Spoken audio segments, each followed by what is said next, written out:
पाठक है तो लोग लाखन करोड़ों सोचते थे। मैं गंगा उठा के कह सकता हूँ कि 60,000 से 1 रुपया ज्यादा नहीं लगा। 60,000 मात्र 60,000 में मैं सदस्य का चुनाव भी जीत गया और अध्यक्ष भी बन गया। केवल मान लिया कि डीजल का खर्चा लगा हुआ है, थोड़ी एक गाड़ी का किराया, तो वो समय तो गाड़ी का किराया बहुत कम होता है। 10-12 हज़ार में तो पूरा महीना खाना गाड़ी किराए से मिल जाती है। तो वो चुनाव जीते, उसके बाद तो फिर जीवन में कभी मुड़ के नहीं देखा। और आज आप सबके आशीर्वाद से, उमरिया वालों का आशीर्वाद भी कम नहीं था, चंदिया वालों का आशीर्वाद भी कम नहीं था। जब भी मैं गया ऐसे अपनेपन के भाव से, प्रेम के भाव से लोगों ने लिया। सदैव मीना दीदी हमको विधानसभा में हमेशा मिलती हैं, तो एक बड़ी बहन के रूप में, छोटे भाई के रूप में इनका आशीर्वाद मिलता है, इनका स्नेह मिलता है।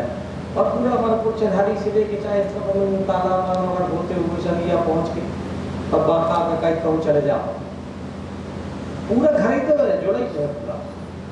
इतना प्रेम और सब रिश्तेदारी भी जुड़ी है। हम यहाँ के लड़के तुम यहाँ गया, ये तो मेरा गलवा का हम यहाँ बाबू, तो परिवार भाव संबंध जुड़े हुए, संबंध जुड़े हुए। और यही कारण है कि आप सबके आशीर्वाद भाव से, प्रेम भाव के कारण आज मुझे इस योग्य बन माना गया कि मैं आज यहाँ खड़े होकर आप जैसे महानुभाव के सामने आज वक्ता के रूप में खड़ा। वरना क्या है इसके, आज अगर कुछ बन नहीं पाया, आज अगर आदरणीय गौरव जी ने हमको यहाँ बुलाया, आज जिलाध्यक्ष जी ने आमंत्रित किया, तो कुछ बन गया होगा तभी तो किया होगा। तो ये बनाने वाले तो सब आप लोग हो, आपके रिश्तेदार है, आप पड़ोसी हो, आपका आशीर्वाद है। और इसीलिए मैंने बोला कि नहीं, चाहे लाख काम छूट जाए, लेकिन उमरिया का आए मेरे को अगर आग्रह आया है तो उसको हम स्वीकार करेंगे। राज्य शासन की योजनाएं, केंद्र सरकार की योजनाएं, ये तो अभी आप लोग को सबको मालूम है, लेकिन फिर से हम रटाएंगे। हमारी पार्टी का, हमारे संगठन का, हमारे ऊपर के नेतृत्व का ये बार-बार साल में कोई ना कोई आयोजन करके इस प्रकार की चीजों को कराने का मतलब इतना होता है कि जनता की स्मृति बड़ी मेमोरी, जिसको कहते हैं ना शॉर्ट मेमोरी होती है। आपने जितने अच्छे काम किए, सरकार ने जितने अच्छे काम किए, राज्य शासन ने अच्छे काम किए, केंद्र सरकार की एक से एक योजनाएं, लेकिन लोग भूल जाते हैं, बिसर जाते हैं, दिमाग से उतर जाता है। यहाँ तक कि हमारे कार्यकर्ताओं के दिमाग से उतर जाता है, क्योंकि जीवन जो है निरंतर चलने वाला होता है, आगे बढ़ने वाला होता है। जो मिल गया सो भला, और जो नहीं मिला उसी की ज्यादा चिंता करते हैं। दुनिया का एक ऐसी चीज, तो बीच बीच में हमको याद दिलाते रहना पड़ेगा कि भैया हमारे शासन की ये योजना है, ये नीतियां, ये इसका लाभ आप भैया वैसे बदले थोड़ा धीमी रखो, इसका लाभ आपको मिला है। हम एहसान नहीं जताएंगे, हम किसी को जाके ये नहीं बोलेंगे कि फलाने गौड़ साहब ये जो छत मिली है ना, हमारी पार्टी ने दी है, हमारे प्रधानमंत्री ने दी है, हमारी सरकार ने दी है, भाजपा ने दी है। नहीं, हम ऐसा जिस दिन करेंगे अहंकारी बन जाएंगे। हम ऐसा जिस दिन करेंगे तो हमारे किया हुआ है ना वो सब पानी में मिल जाएगा। हम उसको अच्छे तरीके से बताएंगे, उसको ऐसे तरीके से बताओ कि जिसमें उसको सम्मानित होना पड़े और उसको फिर याद हो जाए, रिकॉर्ड हो जाए कि ये प्रधानमंत्री आवास तो हमको आदरणीय नरेंद्र मोदी जी के कारण मिला है। नरेंद्र मोदी जी हमको भारतीय जनता पार्टी के कारण मिले, भारतीय जनता पार्टी हमको मीना जी, अनुजा जी और ये छोटे कार्यकर्ता जो बैठे, इनका नाम मुझे नहीं मालूम है, इनके कारण मिले। तो आज मोदी जी अगर प्रधानमंत्री हैं देश के, आज अगर मोदी जी योजनाएं बना रहे हैं, आज अगर मोदी जी के पूरे विश्व में ख्यात है, तो कहीं मोदी जी बस के कारण नहीं है, ये मेरी जो बहनें बैठी हैं इनके कारण है, तो मेरे भाई बैठे हैं इनके कारण है। क्योंकि जाते मोदी के लिए तो आप ही लगते हो, भाजपा की कमल के लिए तो आप ही लगते हो, मोदी जी नहीं आते कि वो ताला मानपुर आएंगे कि पाली जाएंगे कि वोट निकलवाने तो आप ही जाते हो, उनकी बात को पहुँचाने आप ही जाते हो, उनकी योजना का लाभ दिलाने आप ही जाते हो। और इसीलिए वर्ग के माध्यम से या अन्य वर्गों के माध्यम से, अन्य तरीकों से, बीच बीच में कोई न कोई कार्यक्रमों के माध्यम से हम जनता को रिकॉल कराते हैं कि आपको ये मिला, आपको ये मिला, आपको ये मिला। अब बताने का ढंग हमारा अच्छा होना चाहिए, बस यही होता है। यार क्या बढ़िया प्रधानमंत्री आवास, क्या बढ़िया मकान बांध लिए यार, क्या गुरु कितना लग रहा हो? अरे हमारा थोड़ी लगो है, या तो प्रधानमंत्री आवास का। अरे प्रधानमंत्री के रहा है यार, बड़ा जोरदार बना है गुरु यार। तो लगा था कोई आपने 8,50,000 को लगाई थी। हाँ भैया 1,60,000 में ईमानदारी से बंगा हो देता, नाला से मिल गई नहीं और थोड़ी बहुत जुगाड़ करके सीमेंट फेंक दिया। अब बाकी जो हो गया बाकी 1,60 ऊपर का। अच्छा हम करेला गाँव में आपके तौर क्या एक दिन हम घूमते फिरते करेला गाँव पहुंचे। करेला गाँव में चौधरी मोहल्ला गए। अब लड़का पकड़ लेते हैं आजकल, मोटरसाइकिल में बैठे तो गाँव मोटरसाइकिल से घूमते हैं। मोटरसाइकिल से करेला गाँव के चौधरी मोहल्ला गए। अब सोचो चौधरी मोहल्ला का सोच के जाएगा आदमी कि ऐसे ही हो, बोरा पट्टी पुराने फ्लैट तिरपाल फटा जगह हुई और थोड़ी बहुत मकान लगाने का प्रधानमंत्री के मिल गया हो तो वो है बने ऐसे हो। लेकिन कटनी शहर की सबसे पॉश कॉलोनी से अच्छी कॉलोनी थी करेला की चौधरी मोहल्ला। और अगर मैं आज यहाँ पे खड़े होकर बात कर रहा हूँ तो करेला के मोहल्लों से बहुत दूर नहीं आए, इनसे वही लगातार 40-35 मिनट में पहुंच जाओ। और कभी जाओ निकलो तो करेला के चौधरी मोहल्ला बन जाओ। हर चौधरी घर को प्रधानमंत्री आवास मिला, हर परिवार।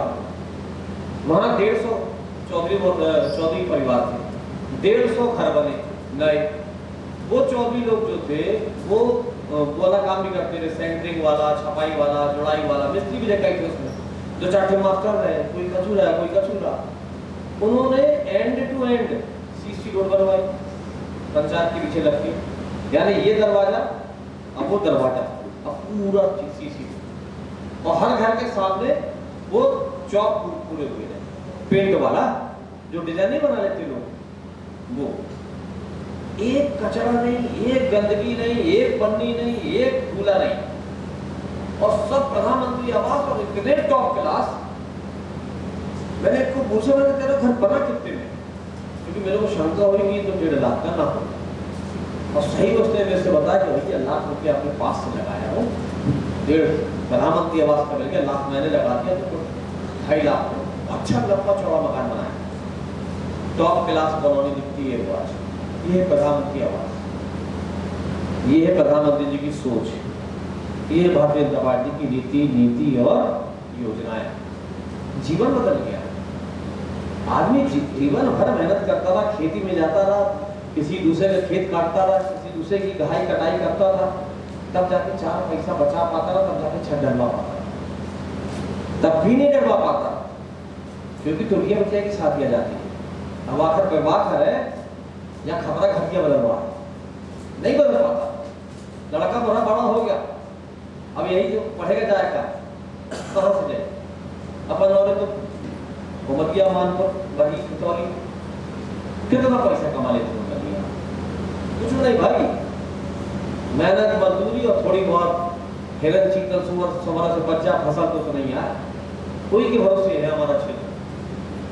तो अब लड़का की पढ़ाई, बिटिया का विवाह, अम्मा दाई पप्पा जोन है उन घर बीमारी, उसका इलाज, छत नहीं बनवा पाता।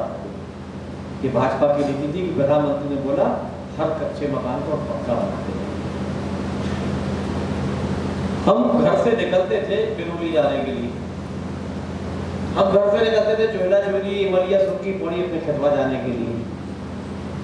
मोटरसाइकिल से जाएं और चाहे जीप से जाएं, गलती से शाम के 5 बजे के बाद अगर निकल गए तो रोड के दोनों तरफ गांव में जैसे गांव के बाहर हिस्सा पहुंचे और हमारी मातृशक्ति बहन बहू बेटी लोटा लिए घूमकर इतना डाले पता न चले कौन बैठे। पूरा यही सीन होता था। किसी गांव चले जाओ लोटा लेके हमारी बहन बोलिए बैठे। और पता नहीं लोगों की सोच भी क्या थी पहले के जमाने में। बेटे की बारात बढ़िया ले जाएंगे, शादी ताम झाम से करेंगे। उस जमाने में 25-50 लाख रुपया खर्च करते चाहे शादी, बहू लेके आएंगे। अब मुंह दिखाई भी चलेगी, सब होगा। और सवेरे लूटा पकड़ा के बोल देंगे खेतों में चली जाए। कितनी परिस्थिति खराब होती रही उस समय माता की, बहन की, बेटी की, नई आई हुई बहू की। ये पीड़ा पता नहीं क्यों नहीं समझे। इतने सारे प्रधानमंत्री हुए, इतनी सारी पार्टियों की सरकार आई, ये दृश्य क्यों नहीं दिखाई दिया लोगों को आते जाते रास्ते। जो एक सवाल हम आपको लिखता था कि मोदी जी ने वहां से बैठ के, दिल्ली से बैठ के देख लिया कि हमारे उमरिया जिले के छोटे से गांव की बेटी, बहू, माँ, बहन सड़क के किनारे। उन्होंने बोला नहीं, एक पंथ दो काज करेंगे, हम शौचालय भी देंगे जिससे हमारी मातृशक्ति की, हमारी बहनों की मान सम्मान मर्यादा ढकी रहेगी। वही दूसरी तरफ स्वच्छता का कार्य हो जाएगा। स्वच्छता का कार्य हो जाएगा तो गांव भर में बीमारियां फैलना बंद हो जाएगी, धीमे धीमे बीमारियां नहीं फैलेंगी, स्वच्छता आ जाएगी। और सबसे बड़ी बात, हमारी मातृशक्ति, हमारी बहन बेटियों की अस्मिता की रक्षा भी हो जाएगी। ये बहुत छोटी सी बात है। 12,000 का शौचालय, 11 करोड़ से ज्यादा घरों में प्रधानमंत्री जी ने शौचालय बनवा दिए।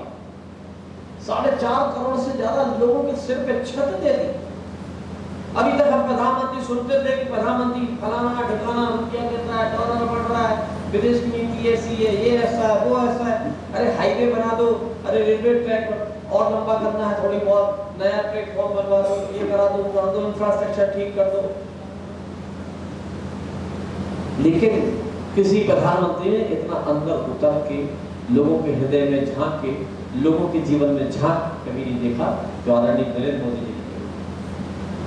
उन्होंने दूसरा फिर लाया कि हमारी माताएं, बहनें, बेटियां रात दिन चूल्हा करती है और चूल्हे में खाना बनाती है।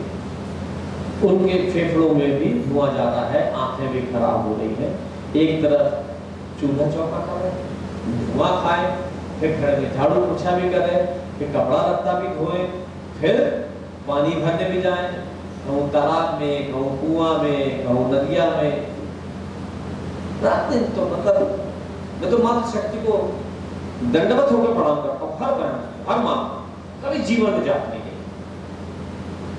और मातृशक्ति के लिए मेरे अंदर मन में इतना आदर रहा है कि मैंने कभी किसी मातृशक्ति से पैर नहीं छुड़वा। चाहे मैं ब्राह्मण के नाते कोई मेरे पैर पड़ने आए, चाहे दामाद के नाते कोई पैर पड़ने आए, चाहे भांजे के नाते कोई पैर पड़ने आए, नहीं। ना मामी पैर पड़ेगी, ना सास पैर पड़ेगी, और ना ही हमारी बहू पैर पड़ेगी। कोई नहीं। मैंने आज तक किसी महिला से पैर नहीं छुड़वाया। और एक मजेदार बात बताऊं, चैलेंज के साथ, ये जितने मर्द बैठे हैं ना यहाँ पे, सबको खुला चैलेंज है। अगर सही मर्द बैठे होंगे तो झूठ नहीं बोलेंगे। आप में से कौन ऐसा मर्द है यहाँ पे जिसने अपनी पत्नी के पैर पड़े? बताओ, है कोई मर्द यहाँ पे? है कोई पुरुष? है कोई महापुरुष?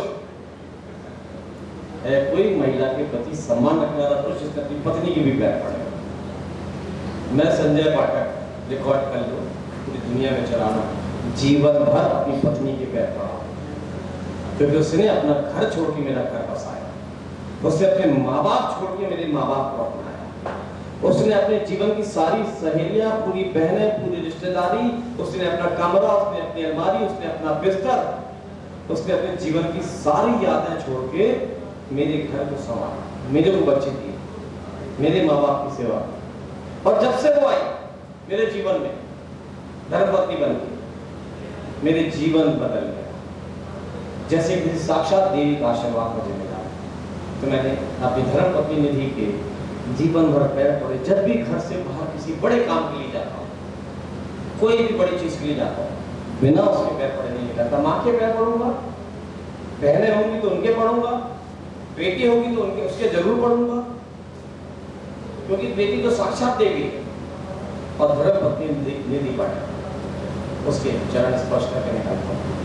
और यह अजीब सा लगेगा आदमियों को कि इसमें मर्दानगी की क्या बात है, लेकिन ये बात मर्दानगी की नहीं है, ये बात एक सम्मान की है, ये बात एक प्रेम की है, वो आके आपके पूरे खानदान की पाँव छूती है।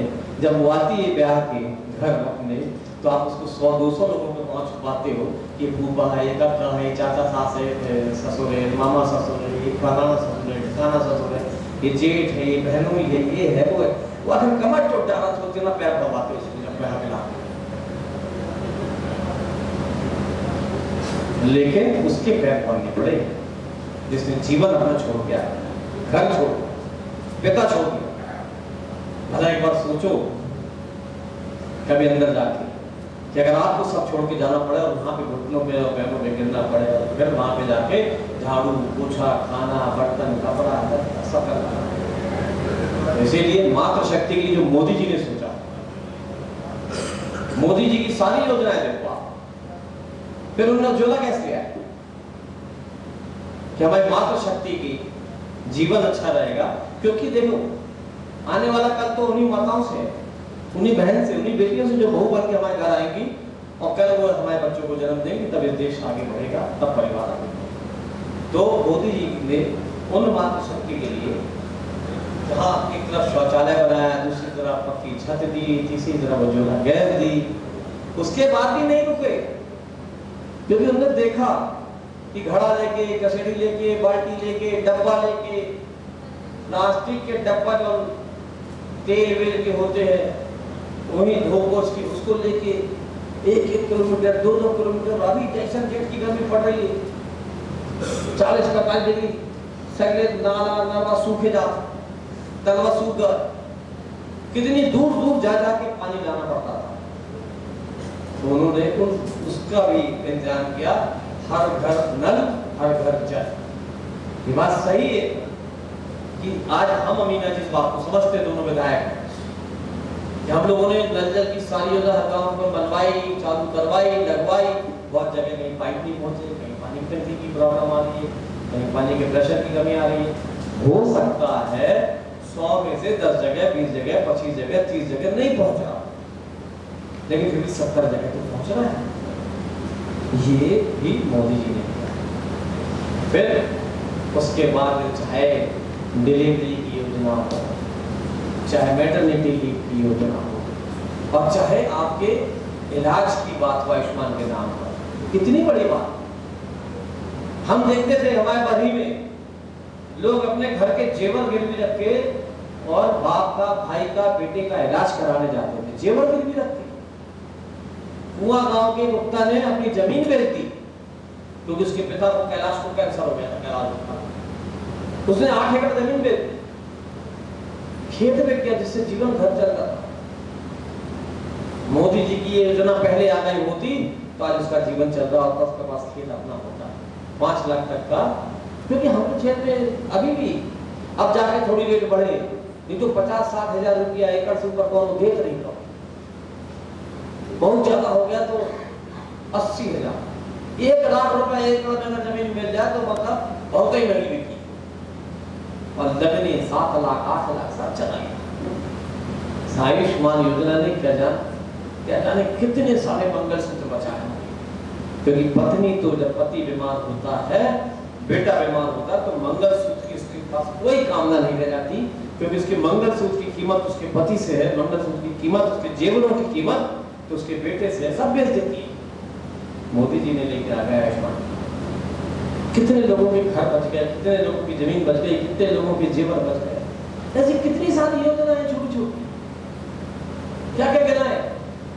बोले किसान को 6,000 रुपए मिल रहा है, और मध्य प्रदेश सरकार का 6,000, 12,000। अरे 6,000 का होता है, आज तक किसी ने सोचा ना होगा 6 रुपया का, सोचा ना होगा। आज कितने लाख करोड़ रुपए इस 6-6 हजार रुपए के नाम पे बट गए, घर घर लाखों करोड़ रुपए प्रति व्यक्ति 6,000 के नाम पे गया, तो लाखों करोड़ बट चुका है। ये छोटी चीज नहीं है, क्योंकि आप भी समझते हो कि जब बीज लेने जाते थे, जब खाद लेने जाते थे, जब यूरिया लेने जाते थे, अब तक 800 रुपये का यूरिया, 900 का यूरिया, 1200 का यूरिया, 1400 का, लाइन में लगे, घाम में खड़े, और उसमें भी कर्जा लेके यूरिया खरीदने, खादा खरीदने, बीजा खरीदने, फर्टिलाइजर खरीदने, कर्जा ले 6,000 रुपए का भी कर्जा लेते थे लोग, 5,000 का भी, 2,000 का भी कर्जा लेते थे लोग गांव गुप्ता से। तो आज वो 12,000 कोई छोटी चीज नहीं है। आज घर घर तक रोडें पहुंच रही है। अब तो ये नहीं, अब ये नहीं रह गया हमारे मीना जी के क्षेत्र में कोई गांव ऐसा नहीं होगा जो रास्ता विहीन हो, रोड विहीन हो। हर गांव जो जुड़ ही गया।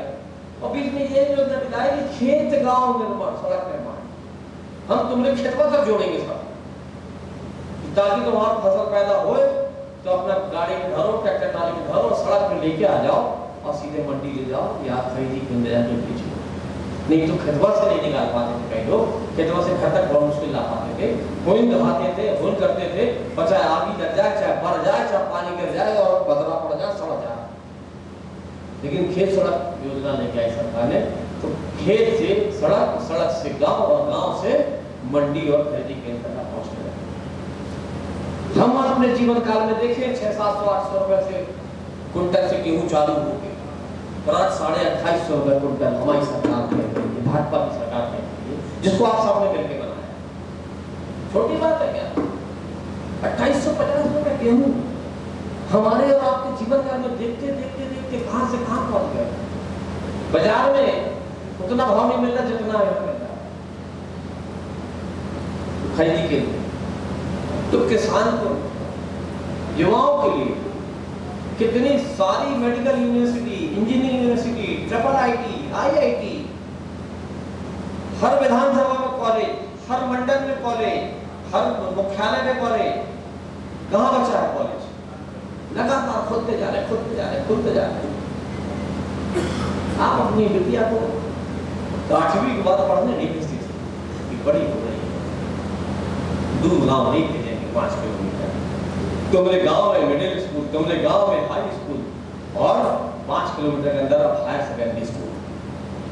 अब बिटिया शान से पढ़ रही है, हमारी सरकार साइकिल दे रही है, टॉप कर रही है, 75% से नंबर लाई तो हमारी सरकार स्कूटी दे रही है कि जाओ बेटा कॉलेज भी पढ़ो, जाओ बेटा 12वीं के परीक्षा पास। और उसके बाद लगा कि नहीं भाई, हम इस अति पिछड़े जिले को, उमरिया जिले को हम और क्या दे सकते हैं? तो बोले कि एकलव्य विद्यालय दे दो। और कौन सा है बड़ा वाला? नहीं, सीएम राइस के अलावा, संदीपनी वाले के अलावा आदिवासी छात्रावास, PM city school, CM rice, जिसका संदीपनी हो गया नाम, 40-40 करोड़ के स्कूल हर 10-12 किलोमीटर के रेडियस से बनता है। टॉप क्लास एजुकेशन देना यूथ को, क्योंकि देश हमारा 77% युवा है। तो युवाओं को, देश में युवाओं को अगर सही दिशा नहीं देंगे, सही शिक्षा नहीं देंगे, लड़ाई हो जाए हमारे। तो शिक्षा हर क्षेत्र में बेटी बचाओ बेटी पढ़ाओ। अब तो हमारी सरकार ने महिलाओं को 33% विधानसभा लोकसभा में भी आरक्षण कर दिया। भले ये वाला जो था हमारा अप्रैल वाला जो बिल गिर गया, वो तो हमको मालूम था, तुमको मालूम था, सबको मालूम था, गिरा देंगे, क्योंकि कभी ना चाहेंगे कि मोदी जी को, कभी ना चाहेंगे कि भारतीय जनता पार्टी को श्रेय मिले, लेंगे और महिला का आरक्षण भी हम ही देंगे। 33% आरक्षण विधानसभा लोकसभा में भी देंगे और 50% आरक्षण में आके बैठे। ये किसने किया? ये भी भारतीय जनता पार्टी। आज जो जूता सिर पे रख के लोग निकलते थे गांव साहब के घर के सामने से, आज वो लोग कलेक्टर बन के बैठे हैं उसी जिले में, एसपी बन के बैठे उसी जिले में, सीओ बन के बैठे, डीएम बन के बैठे। सबको समानता का लगा भाव से करोगे। आज आप ये समझता का भाव है, कोई चौधरी होगा, कोई पटेल होगा, कोई काछी होगा, कोई बर्मन होगा, कोई सोनी होगा, कोई मौन होगा, कोई बैगा होगा, कोई बामन ठाकुर होगा, कोई जैन होगा, कोई अग्रवाल होगा। लेकिन इस कमरे के अंदर हम सब बैठेंगे, भोजनशाला में सब मिलके बैठेंगे, ये भाव भी भारतीय जनता पार्टी का। तो शासन की जो नीतियां हैं, आज आप देखो कि रेलवे स्टेशनों का विस्तार हो रहा है, आज हाईवे का विस्तार हो रहा है, आज हवाई अड्डे सबसे तेजी से बन रहे हैं।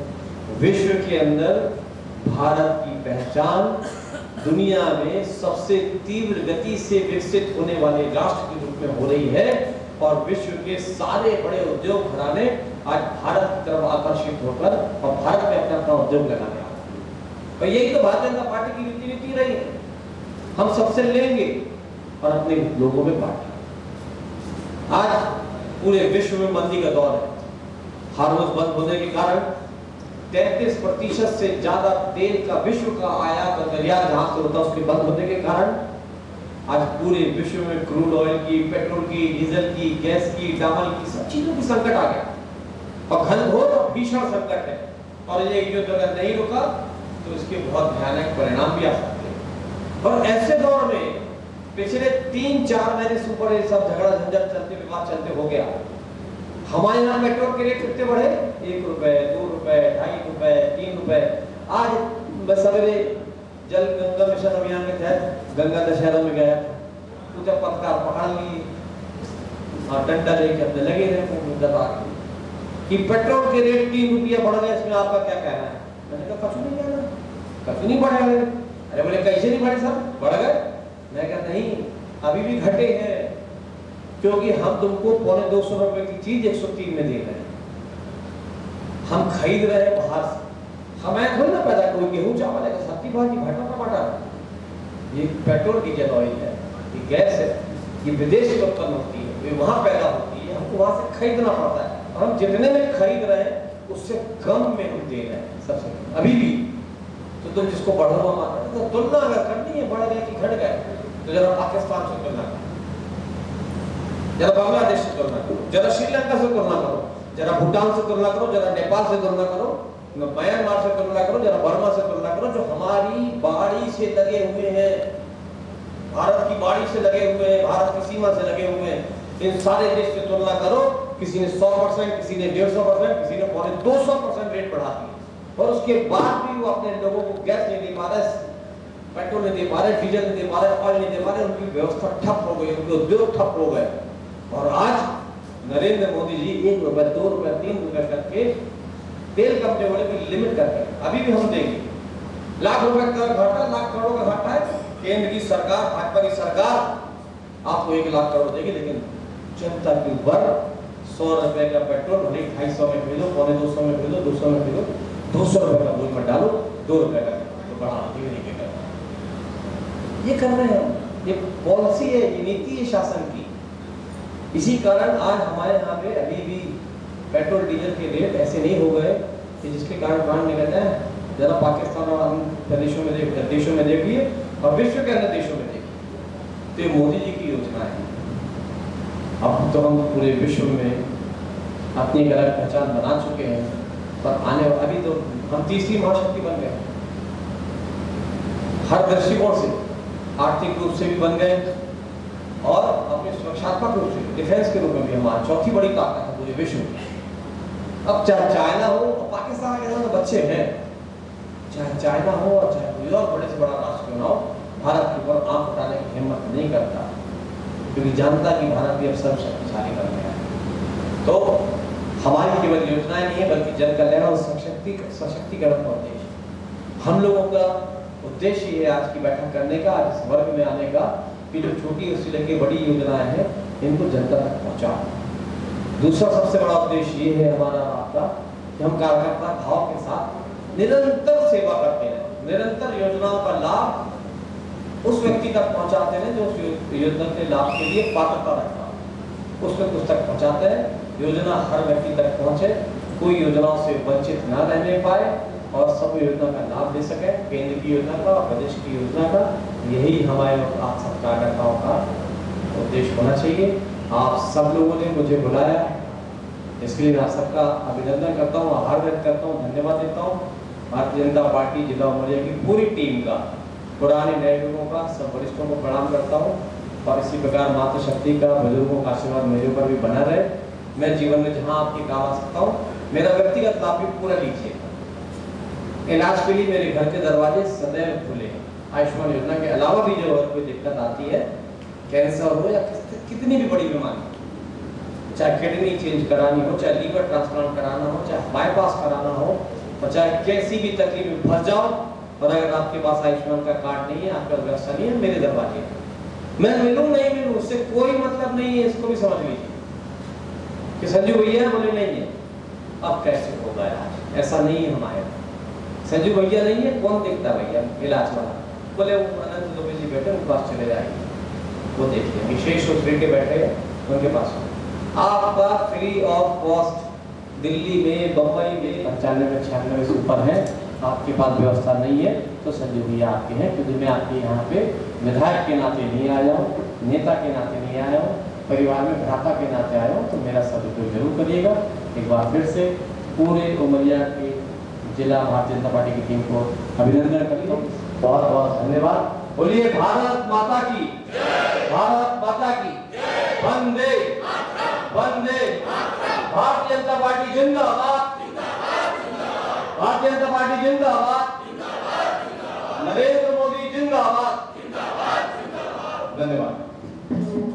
द्वारा कुछ गलत तथ्य बनाए जाते हैं, आपको हम लोग स्मृति चिन्ह देना चाहेंगे। मैं सुमित गौतम जी से निवेदन करूंगा कि अगर चिन्ह भेंट करें,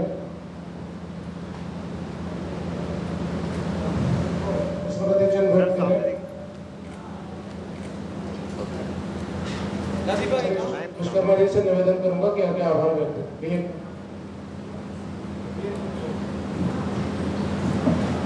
वर्ग में आज सप्तम सत्र में अपने प्रस्तुतम समय में से हमारे इस उमरिया जिले के लिए अपना समय निकाल कर भारतीय जनता पार्टी की टीम की तरफ से बहुत बहुत आभार। और साथ में हमारे जिला पंचायत उमरिया की अध्यक्ष श्रीमती अनुजा पटेल जी का भी भारतीय जनता पार्टी जिला उमरिया की ओर से बहुत बहुत आभार। बहुत बहुत धन्यवाद। दो सूचनाएं आप सभी लोगों के लिए। स्टाफ कहाँ है? कोई भी है ना? थोड़ा आगे। जी तो हम सचिन अब जिला पदाधिकारी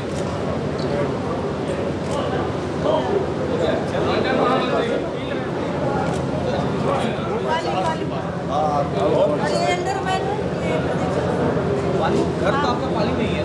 नहीं, मेरा घर बांधवगढ़ में है। हाँ, बांधवगढ़ उधर है, रोडवे क्षेत्र। हाँ।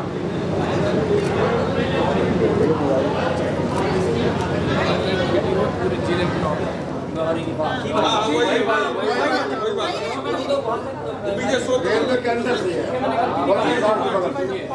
अफसाने सैकड़ों मैं जो लिखूं जमाने में वही इतिहास होगा।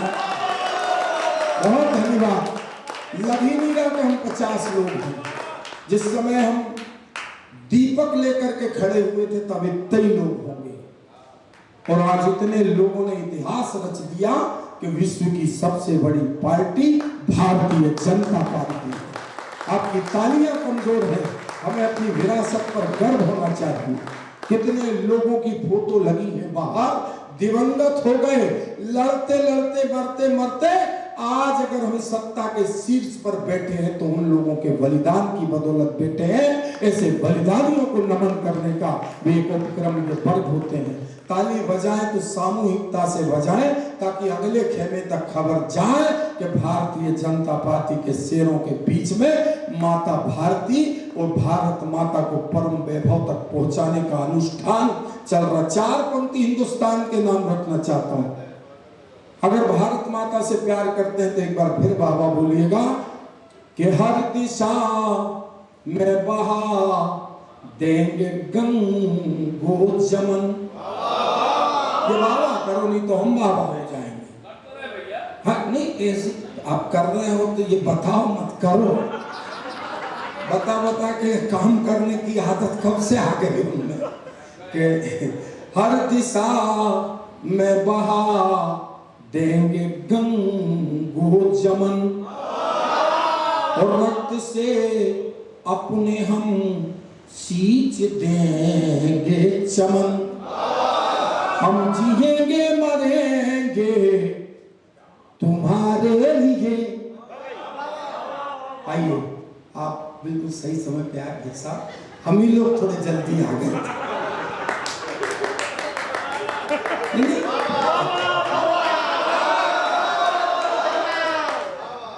कि हम जिएंगे मरे, भाई साहब प्लीज बंद कर लो। उमेश जी आप तो संघ पृष्ठभूमि से हैं। सुमित जी, हाँ ऐसे नाम मुझे मालूम नहीं है, 2-3 बार बुलाओगे सबके जान जाएंगे कि हम जिएंगे मरेंगे खींचेंगे। असल में दुबे जी भाई साहब ये करते क्या है, ये फोटो खींचते हैं और सुबह जाके अखबार वाले को दे देते। अखबार वाला मेरा थोबड़ा अखबार में छाप देता। अब भाई साहब आप पे अखबार आता है, आप अखबार पढ़ते गौरव जी भाई साहब, वो अखबार पढ़ के रद्दी में फेंक देते। साल भर की बाबूजी रद्दी इकट्ठी होती, आपका चपरासी ले जाकर छन्नू लाल हलवाई के यहाँ बेच देता। छन्नू लाल हलवाई के यहाँ भाई साहब बहुत अच्छा गीत गा रहे थे, ये जाते कि तो मुझे 100 ग्राम जलेबी दे दो, तो वो जलेबी देता, तो मेरे थोबड़े वाले पन्ने को फाड़ के उस पर जलेबी रख देता। और जलेबी खाने के बाद यहाँ तक मेरे को कोई तकलीफ नहीं है। तकलीफ तो जब होती है जब उसकी चाशनी मेरे चेहरे पे चिपका के कागज को फेंक देते। मुझे दिक्कत तब होती जब उस गली के खजिया कुत्ते आकर मेरे थोबड़े को चाटते। ताली कमजोर है आपकी, ताली बढ़ाना पड़ेगा कि हर दिशा मस्ती के साथ सुने। साहब किसी ने कहा है कि जिसकी मस्ती जिंदा है उसकी हस्ती जिंदा है। वो ताली तो अब उठे कि जिसकी मस्ती जिंदा नहीं है तो जबरदस्ती जिंदा है। तो अपने बगल में देखना कि जबरदस्ती जिंदा कौन है। मैं पढ़ता हूं कि हर दिशा में बहा देंगे गंगो जमन और रक्त से अपने हम सींच देंगे चमन। हम जिएंगे मरेंगे तुम्हारे लिए। और अब चौथी पंक्ति पर ताली बजा करके वाहवा कर देना, ये कार्यक्रम अद्भुत हो जाएगा कि हम जिएंगे मरेंगे तुम्हारे लिए। आए वतन तुमको 100 नमन। आए वतन तुमको 100 नमन। साहब कैसे पहुंचे यहाँ तक, क्या क्या नहीं हुआ हमारे नेताओं के साथ। 2 लोग चले थे, पंडित दीनदयाल उपाध्याय और श्यामा प्रसाद मुखर्जी, और ये कह करके चले थे कि संगठन गढ़े चलो सुपंथ पर बढ़े चलो।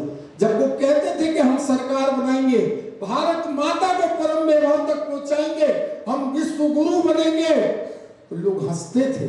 हमें वो क्षण याद है जब माननीय अटल बिहारी वाजपेयी को श्रीमंत माधवराव सिंधिया ने ग्वालियर में हरा दिया था। तब कांग्रेस के लोग हमारा मजाक उड़ाते थे कि ये 2 सीटों वाले लोग भारत और दिल्ली के सिंहासन पर कुर्सी का सपना देख रहे हैं। हम जो आज हेरिटेज में बैठ करके या अभ्यास वर्ग कर रहे हैं, कभी किसी विलेज की किसी एक टपरे में बैठ करके अभ्यास वर्ग करते थे। ये कोई मामूली बात नहीं है।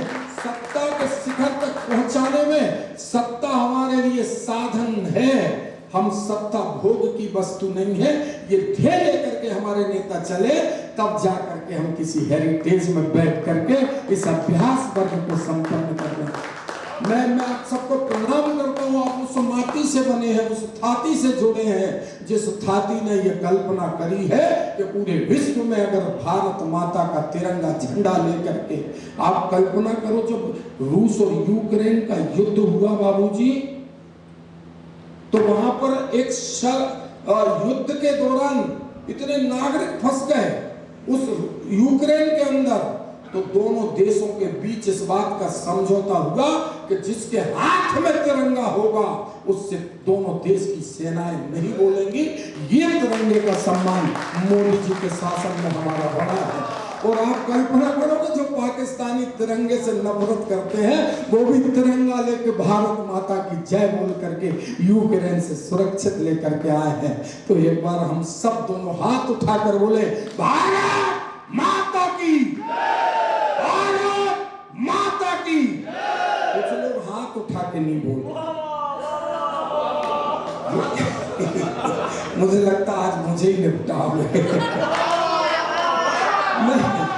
हाँ, ऐसी भी बाबा मत करो कि मैं बाबा हो जाऊं। अच्छा भाई साहब आप बचपन में बहुत छोटे होंगे।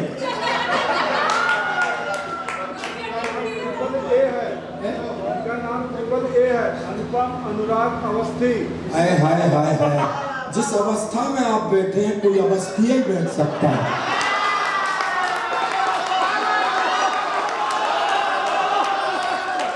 मैं आपकी अवस्था को प्रणाम करता हूँ।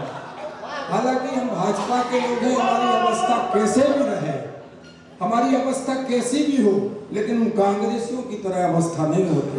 इस अभ्यास भर में अगर उनका हो तो अभी तक सब तुन्न में बैठे हो। तो ये हम में और उनमें बेसिक फर्क है। मैं बहुत कोशिश करूंगा कि आपका 1-1.5 घंटा अगर लूँ तो आपको इतना दे करके जाऊं कि आप याद रखें कि कब सम्मेलन हुआ था। मैं 4 पंक्ति गुरु वंदना की ओर रखना चाहता हूँ। अवस्थी जी मेरे गुरु हैं और गुरु चरणों में 4 पंक्तियां रख रहा हूँ। अब इससे ज्यादा आपकी चमचागिरी में नहीं करूँगा।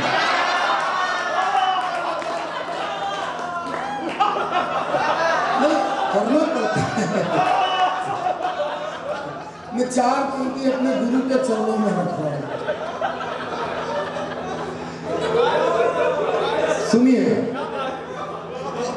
अच्छा अपूर्वा तो ऐसे खुश हो रहे जैसे इनके भी गुरु जी जय हो, मगर गजब हो तुम, गजब गुरु चेला हो तुम।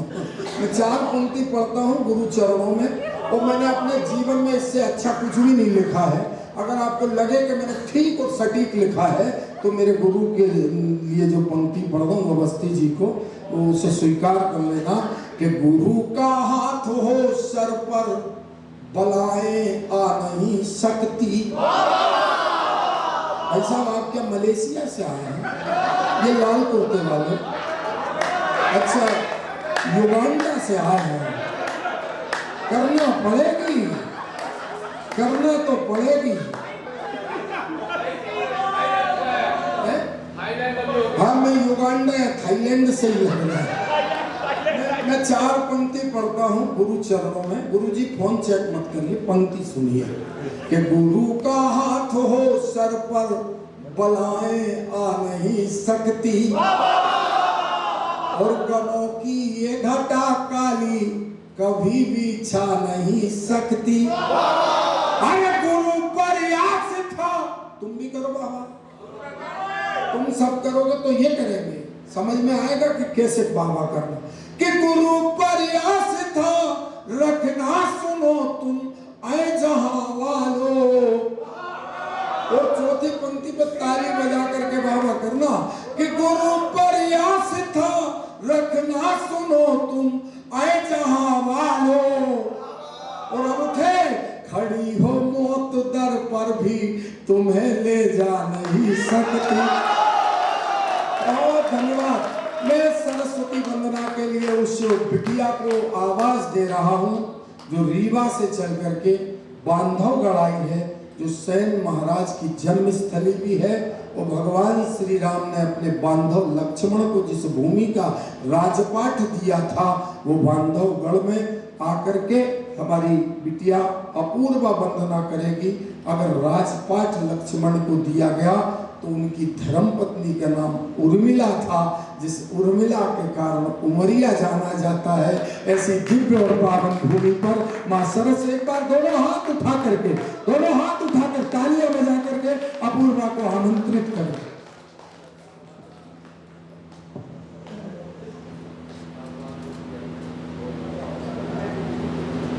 हेलो, ठीक, हेलो, इसकी कम करो, इनकी ज्यादा करो। माँ भारत माँ की वंदना वाले हैं, तो माँ की वंदना शब्द मेरे, भाव आपके हो तो जुड़िएगा कि आज का ये कवि सम्मेलन भव्यता, नव्यता और दिव्यता को समर्पित हो जाए। और ये अनुष्ठान, इसकी गूंज विश्व में, देश में हर एक कोने कोने पर हो कि यहाँ पे एक सांस्कृतिक वैभव तैयार किया जा रहा है। सुनिएगा, वंदना से जुड़िएगा, सुनिएगा। स्वागत है। हे कमल आसन विराजे पद्मिनी माँ भारती, शारदे वीणा की देवी हंस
सुनिएगा स्वागत। कि सत्य को धारी सदा ही और सहज विश्वास हो, दंभ का मारी दशानन प्रीत की बस आस हो, प्राण भर दो अवसरों में, प्राण भर दो अवसरों में, कर सकूं मायारती, शारदे माँ, शारदे माँ, शारदे माँ, शारदे, शारदे माँ, शारदे माँ, शारदे माँ, शारदे। जय भवानी।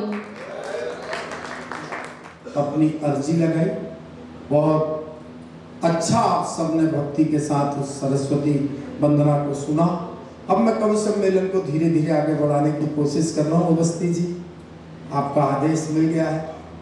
उसके घर में लकड़ी नहीं हुए तो लकड़ी की व्यवस्था करें, कंडे नहीं हुए तो कंडे नहीं हो तो कुप्पी लेके भी गोल पहुंचे। और हक तो अवस्थी की जब हो जाती जब उसके घर में कोई रोने वाला नहीं हुए।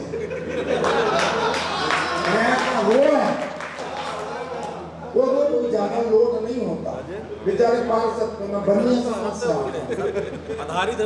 सुबह पूजा करने जा रहा था थाली लेके, अब एक माता जी मिल गई। बुंदेलखंड की माता जी कैसे बोलती, बोले पार्षद जी हमारी नाली बुचक रही, हम तो पूजा करने जा रहे हैं। बोले तुम्हें करना ही क्या है, थोड़ा मोही तो है चलाऊ में, नाली साफ हो जाएगी।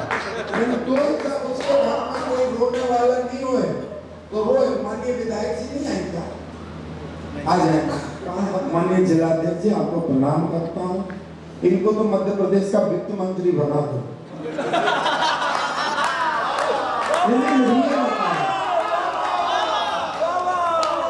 ये तो मेरे अपने वाले हैं, मैं भी बन गया, ये भी बन गया।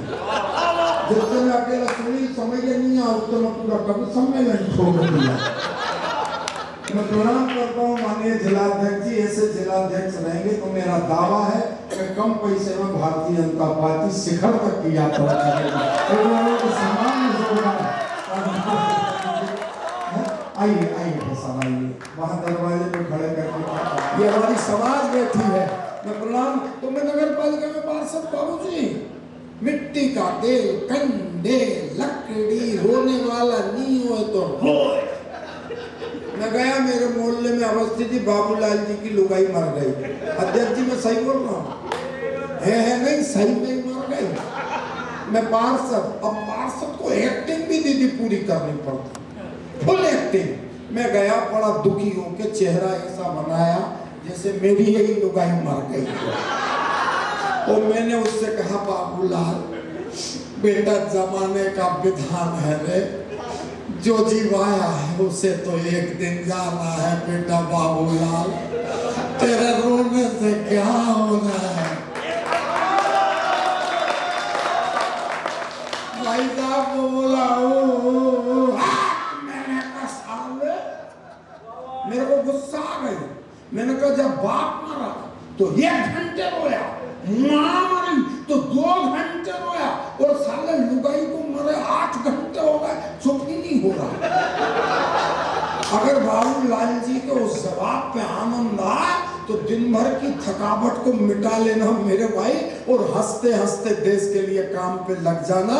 वो बोला भाई साहब जब मेरे पिताजी मरे थे तो पूरे मोहल्ले के बुजुर्ग आए थे, मेरे सिर पे पंकज उन्होंने हाथ फेरा था और मुझसे कहा था गौरव जी बेटा चुप हो जाओ, आज से हमें अपना बाप समझो।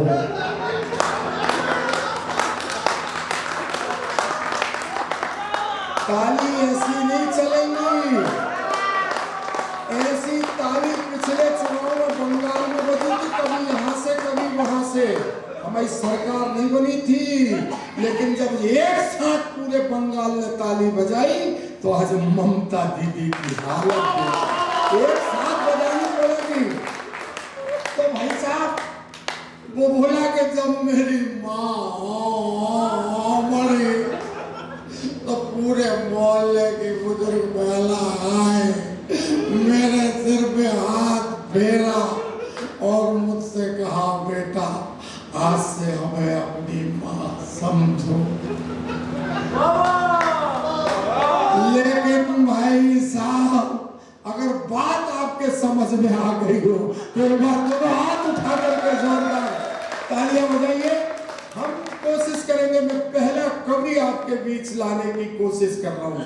पहला कवि जलेबी की भट्टी होता है, भट्टी की जलेबी होता है। जब भट्टी में ये वो जलेबी डाल दी जाती है तो फिर हरकत होती है व्यापार में। इस कवि सम्मेलन के जलेबी की भट्टी की जलेबी आपके बीच ला रहा हूं और मेरा दावा है कि हम कवि सम्मेलन की शुरुआत राष्ट्रवाद से करने जा रहे हैं, भारत माता की हुंकार से करने जा रहे हैं, भारत माता की जयकार से करने जा रहे हैं। हम संघ के परंपराओं के साथ इस कवि सम्मेलन की शुरुआत एक नौजवान कवि जो विवेकानंद की तरह तिरंगे का स्वाफा बांधकर हमारे बीच में बैठा है, जो इंदौर मालवा की माटी से चल करके हमारे बीच आता है, जिसका नाम होता है अवनीश पाठक सूर्य। आप जानते हो तो मैं आपको एक और परिचय देता हूं, जो हमारे झोतेश्वर पीठ के शंकराचार्य हैं, उनके कुल खानदान का बेटा भी है। तो निश्चित रूप से भारत माता की जयकार लगाने के लिए मैं आमंत्रित करता हूं अवनीश पाठक सूर्य को इन पंक्तियों के साथ कि मरते हैं सब लोग यहाँ पर, मरते हैं सब लोग यहाँ पर, अमर नहीं जिंदगानी है। मरते हैं सब लोग यहाँ पर, अमर नहीं जिंदगानी है। और देश की खातिर जो मिट जाते उसका नाम जवानी है। हमारे वीर अवनीश पाठक सूर्य, एक बार बोलो भारत माता की। आइए अवनीश।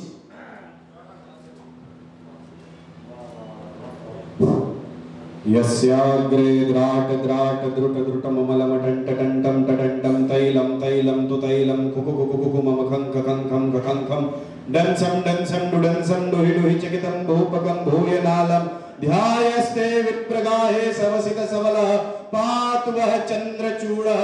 बोलिए भारत माता की, भारत माता की, वंदे वंदे। बिना किसी भूमिका के पहला छंद रखता हूं, चौथी पंक्ति पर या तो पूरे सदन में तालियों का हिमालय खड़ा हो जाए, या तो सदन में तालियों की एक भी आवाज ना हो, मैं उसे भी आपका समर्थन समझूंगा। कि हाथ में सजाते सदा बरछी कटारी उन राजा छत्रसाल की जवानी याद कीजिए। हाथ में सजाते सदा बरछी कटारी उन राजा छत्रसाल की जवानी याद कीजिए। दक्खन के शेर हिंदवी स्वराज पालक वे छत्रपति शिवा की कहानी याद कीजिए। तो चंडी अवतारी महानारी एक रूपधारी अवनीश झांसी वाली रानी याद कीजिए। और युद्ध भूमि मध्य रक्त में उफान भरता जो युद्ध घोष जय जय भवानी याद कीजिए।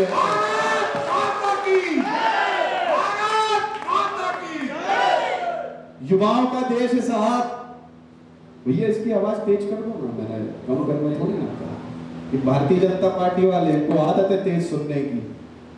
युवाओं का देश है।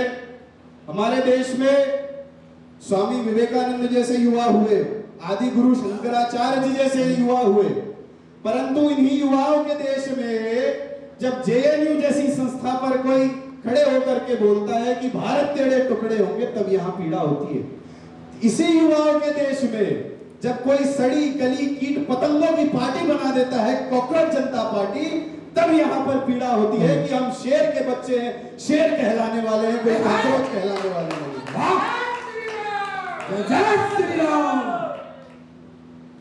अब देखिए, श्री राम का यदि उद्घोष लगे तो पूरी जनता एक साथ श्री राम का उद्घोष लगाए। लगना चाहिए कि श्री राम की टोली भी यहाँ उपस्थित है। बोल सियावर रामचंद्र की जय, जय श्री राम। तो इन्हीं युवाओं के देश में जब कोई खड़ा होकर के कहता है कि भारत तेरे टुकड़े होंगे तब यहाँ पीड़ा होती है। जब वही उस विश्वविद्यालय पर खड़े होकर के कोई कहता है कि भारत की सीमा पे जितने भी नौजवान हैं ये सब बलात्कारी हैं, तब यहाँ पीड़ा होती है। अब आपकी और मेरी क्या भूमिकाएं होनी चाहिए? मैं छंद निवेदित करता हूं कि जो हमारी सीमा रक्षकों का अपमान करे, चाहे कोई भी हो, उन्हें सरेआम डांट दो। माता भारती के लिए बोलते हैं अपशब्द, अवनीश उन्हें मत छोड़ो, जीभ काट दो। देशद्रोहिता का अंकुरित हो रहा जो वृक्ष, वट वृक्ष बनने से पहले ही छाट दो। और कहते जो भारती के टुकड़े करेंगे हम, काट काट कर उन्हें टुकड़ों में बांट दो। काट काट कर उन्हें टुकड़ों में बांट दो। साहब, हमारी क्या शक्तियां होती है। एक समय था जब हनुमान जी महाराज ने भी अपनी शक्तियों को भूल गए थे, तब एक जाम्बवंत नाम का कवि आया था, 4 चौपाई में हनुमान जी को उनकी शक्तियां याद दिला दिया था।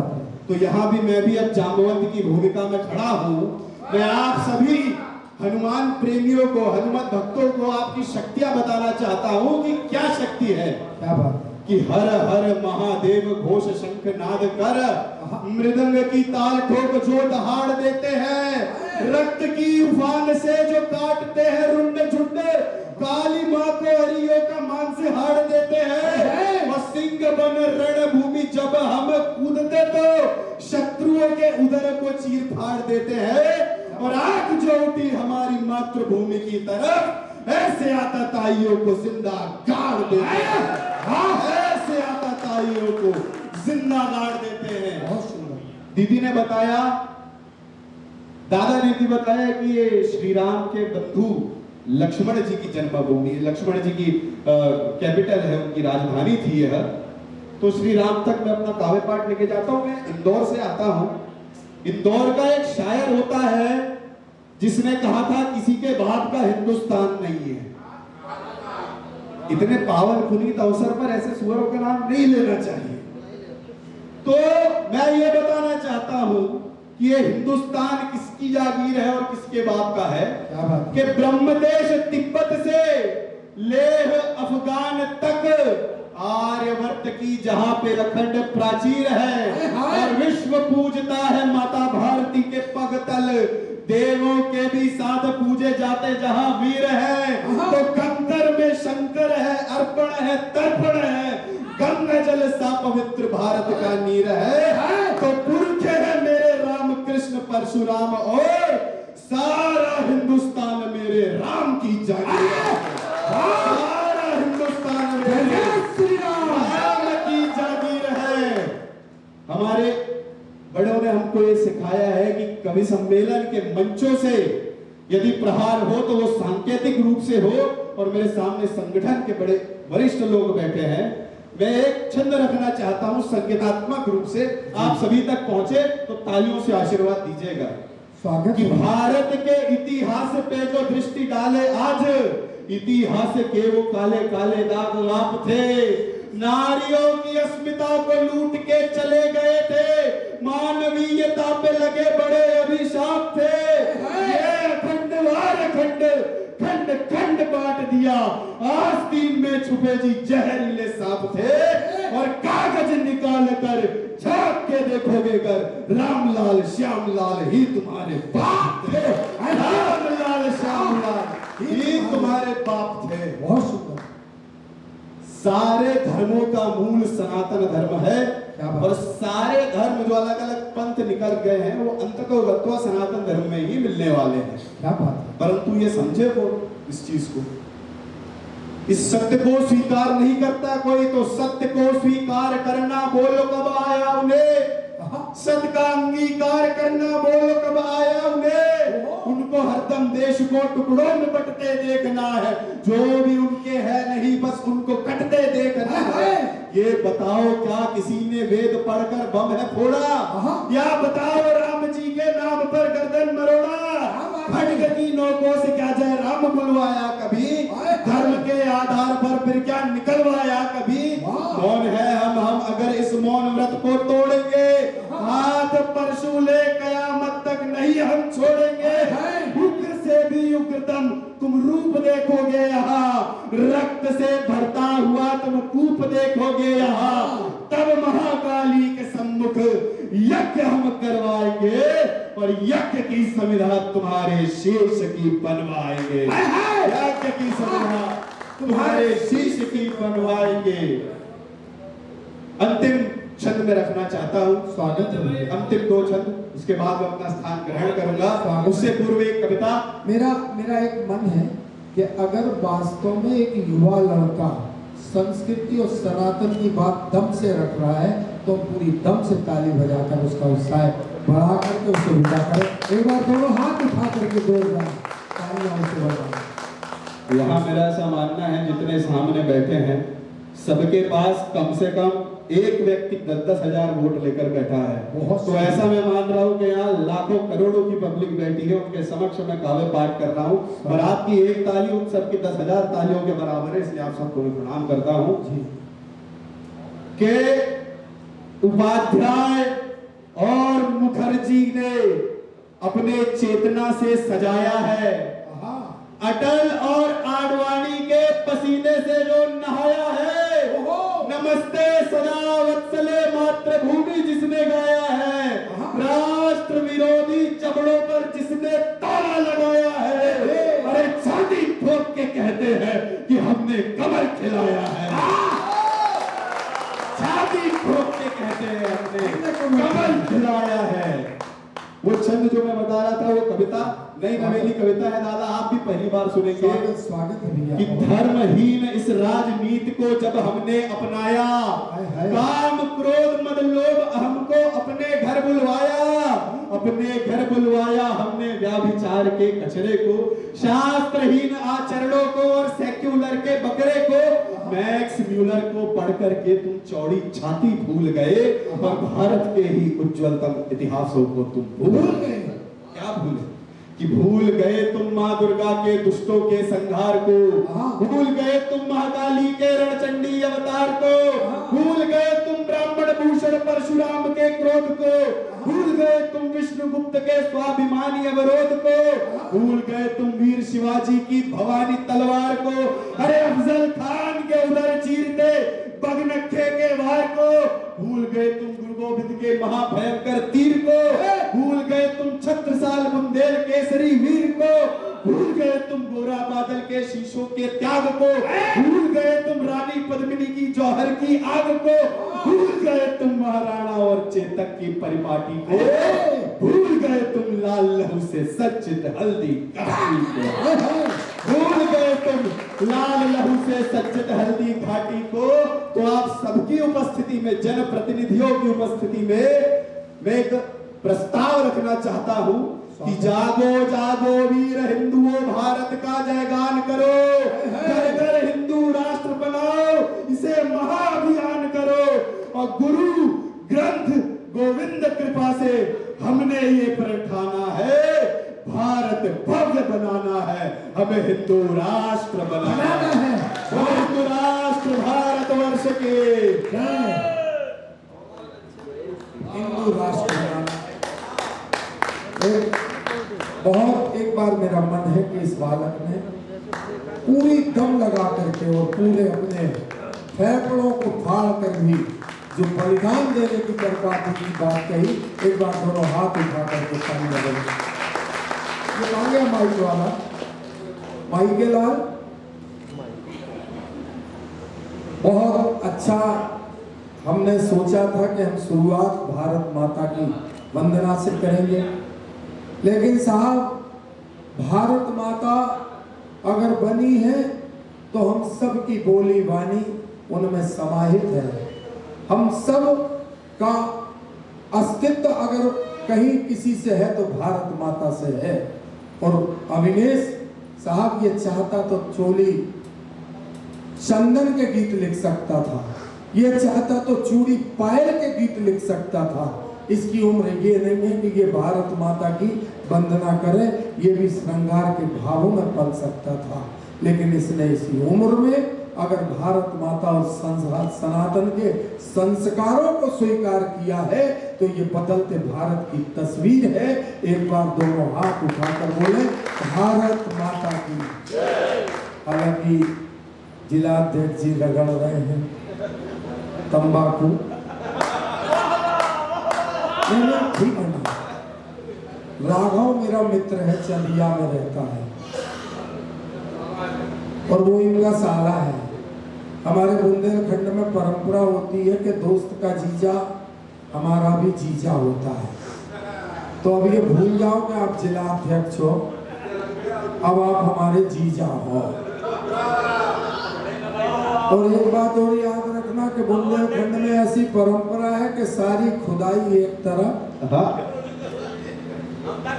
और मेरी जोरू का भाई एक तरफ। तो मैं आपका साला हूँ।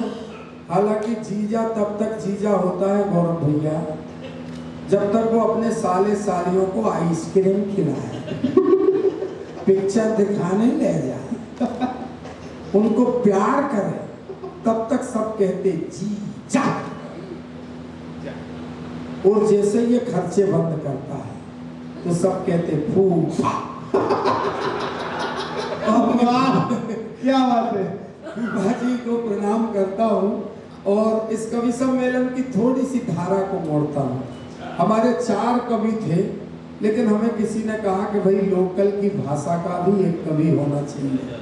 तो हमने जिनको बुलाया सजग जी, ये मनगवा के रहने वाले हैं, इनको अर्जेंट हमने कॉल किया कि भैया अपनों के बीच अपनी बात हो जाए। तो ये बिना पूछे कि आप हमें क्या देंगे, इन्होंने सिर्फ ये पूछा कि भारतीय जनता पार्टी का कवि सम्मेलन है। अवस्थी जी, इन्होंने मुझसे बस इतना कहा कि जितना पैसा अविनेश पाठक सूर्य को दे रहे हो उससे 100 रुपए कम हमें दे देना। तो मैंने कहा आ जाओ। बोले अविनेश को कितने दे रहे हो? मैंने कहा वो 100 रुपए में आ। तो ये बंदा होता है, बहुत बढ़िया आदमी है। जब ये स्कूल में पढ़ते थे, छोटे से बच्चे थे, तो इनकी क्लास में एक बाबूजी काली काली मोटी मोटी भत्ती सी दतकड़ू लड़की पढ़ती थी, उसका नाम था शांति अध्यक्ष जी। तो वो बार एक दिन खड़ी हो गई, भाई साहब आप कहाँ भटक रहे हैं, बैठ जाओ प्लीज बैठ जाओ, कुर्सियों का किराया पूरा लगा है, बैठोगे तो वसूल हो जाएगा, नहीं तो हेरिटेज वाला ले ही लेगा, इसलिए बैठो। तो ये एक दिन वो लड़की दीदी खड़ी हो गई और गुरुजी से बोली गुरुजी पूरी क्लास के लड़के ना मुझे बुआ जी कह के चिढ़ाते। तो गुरुजी ने कहा पूरे बच्चे खड़े हो जाओ, जो भी इसे बुआ जी कह के चिढ़ाता। आप पूरे बच्चे खड़े, अकेले सजग जी बच्चे बैठे। तो गुरुजी ने कहा पूरे बच्चे बैठ जाओ, सजग तू खड़ा हो जा। ये बोले क्यों? बोले खड़ा हो। ये खड़े हो गए। बोले क्यों रे? जब पूरी क्लास के लड़के ना इसको बुआ जी कह के चिढ़ाते तो तू क्यों नहीं चिढ़ाता? अब अगर इनके जवाब पे आनंद आए तो हास्य के उस कवि को जो आपकी लोकल की वाणी का है मैं खड़ा कर रहा हूँ, 8 से 10 मिनट वो आपके बीच जीवित अवस्था में रहेंगे, उनका सम्मान कर लेना। तो इनसे जैसे ही पूछा कि आप क्यों नहीं बोलते? अगर आनंद आए तो फिर हाथ खोल करके ताली, कहाँ जा रहा भाई साहब, ताली बजा देना। इनसे पूछा कि क्यों रे तू क्यों नहीं बोलता? वो ये बोले कि गुरुजी पूरी क्लास के लड़के ना मुझे फूफा जी। तो इस कवि सम्मेलन के जो फूफा जी है, मैं आमंत्रण और इस माइक वाले को जहाँ भी हो या भेज दो। एक बार मेरा मन है कि अपना कवि, कोई भी कवि जब तक बड़ा नहीं होता, जब तक कि उसके क्षेत्र का व्यक्ति उसके पक्ष में खड़ा नहीं होता। क्योंकि किसी ने क्या खूब कहा है कि जितने भी दुश्मन मेरे इस जहान में हैं, आधे से ज्यादा तो खानदान में है। लेकिन यहाँ दिखा देना कि हम सब मिलकर के सजग जी को देश का बड़ा कवि बनाने जा रहे हैं। एक बार दोनों हाथ उठा करके उनके सम्मान में तालियां हो जाए। आ जाएंगे सजग।